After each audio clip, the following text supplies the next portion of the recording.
Triple rear camera के साथ एडजेट headlamp की रिपोर्ट के अनुसार मोटरोला N50 के लीक हुए हैं।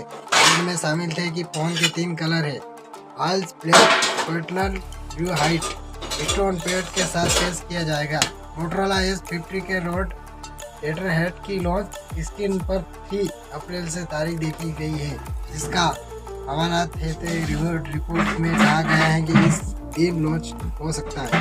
रिपोर्ट में भी यह दावा किया जा सकता है कि फोन की लॉन्च चीन में मोटो X50 अल्ट्रा के साथ पेश किया जाएगा।